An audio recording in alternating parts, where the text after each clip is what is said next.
ಮೊಟ್ಟೆ ಯಾರಿಗ್ ತಾನೇ ಇಷ್ಟ ಇಲ್ಲ ಹೇಳಿ. ಪುಟ್ಟ ಪುಟ್ಟ ಮಕ್ಕಳಿಂದ ಹಿಡಿದು ಯುವಕರು ವೃದ್ಧರು ಕೂಡ ತುಂಬಾ ಇಷ್ಟಪಟ್ಟು ಮೊಟ್ಟೆ ತಿಂತಾರೆ.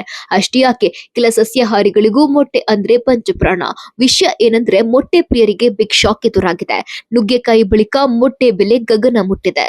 ಸಾಮಾನ್ಯ ದಿನಗಳಲ್ಲಿ ಮೊಟ್ಟೆ ಬೆಲೆ ಹೆಚ್ಚು ಅಂದ್ರೆ ₹5 ಮಾರಾಟ ಆಗ್ತಿತ್ತು, ಜಾಸ್ತಿ ಅಂದ್ರೆ ₹6 ಸೇಲ್ ಆಗ್ತಾ ಇತ್ತು. ಆದ್ರೆ ಈಗ ಮೊಟ್ಟೆ ದರ ಬರೋಬ್ಬರಿ ₹8 ಮುಟ್ಟಿದೆ. ಅಷ್ಟಕ್ಕೂ ದಿಢೀರ್ ಮೊಟ್ಟೆ ಬೆಲೆ ಜಾಸ್ತಿ ಆಗಿದ್ದೇಕೆ ಅಂತ ಯೋಚನೆ ಮಾಡ್ತಿದ್ದೀರಾ? ಅದಕ್ಕೂ ಕೆಲ ಕಾರಣಗಳಿವೆ. ಕಳೆದ ವರ್ಷ ಬರ್ಡ್ ಫ್ಲೂ ಬಂದಿದ್ರಿಂದ ಹೆಚ್ಚಾಗಿ ಕೋಳಿಗಳ ಸಾಕಣೆ ಆಗಿಲ್ಲ. ಹೀಗಾಗಿ ಮೊಟ್ಟೆಗಳಿಗೆ ಕೊರತೆ ಉಂಟಾಗಿದೆಯಂತೆ. ಮೊಟ್ಟೆ ಬೆಲೆ ಏರಿಕೆಗೆ ಇದಿಷ್ಟೇ ಕಾರಣ ಅಲ್ಲ. ಈ ಹಿಂದೆ ರಾಜ್ಯಕ್ಕೆ ತಮಿಳುನಾಡಿನಿಂದ ಮೊಟ್ಟೆಗಳು ಪೂರೈಕೆ ಮಾಡಲಾಗ್ತಾ ಇತ್ತು. ಆದ್ರೀಗ ತಮಿಳುನಾಡು ಮೊಟ್ಟೆ ದುಬೈಗೆ ರಫ್ತಾಗ್ತಿರುವ ಕಾರಣ ರಾಜ್ಯಕ್ಕೆ ಮೊಟ್ಟೆ ಸರಬರಾಜು ಕಡಿತವಾಗಿದೆ. ಬೆಂಗಳೂರಿಗೆ ಪ್ರತಿದಿನ ಅಂದಾಜು 1,10,00,000 ಮೊಟ್ಟೆ ಬೇಕು. ಆದ್ರೆ ಈ ಪೈಕಿ 40 ಲಕ್ಷ ಮೊಟ್ಟೆಗಳ ಕೊರತೆ ಉಂಟಾಗಿದೆ. ಇನ್ನು ಈಗ ಕ್ರಿಸ್ಮಸ್, ಹೊಸ ವರ್ಷ ಬೇರೆ ಬರ್ತಿದೆ. ಕೇಕ್ಗಳಿಗೆ ಭಾರಿ ಬೇಡಿಕೆ ಹೆಚ್ಚಾಗ್ತಾ ಇದೆ. ಆಗ ಮೊಟ್ಟೆಗಳಿಗೂ ಡಿಮ್ಯಾಂಡ್ ಹೆಚ್ಚಾಗ್ತಿದೆ. ಪರಿಸ್ಥಿತಿ ಹೀಗೆ ಮುಂದುವರೆದ್ರೆ ಮುಂದಿನ ದಿನಗಳಲ್ಲಿ ಮೊಟ್ಟೆ ದರ ಮತ್ತಷ್ಟು ಏರಿಕೆಯಾದ್ರೂ ಆಶ್ಚರ್ಯವಿಲ್ಲ.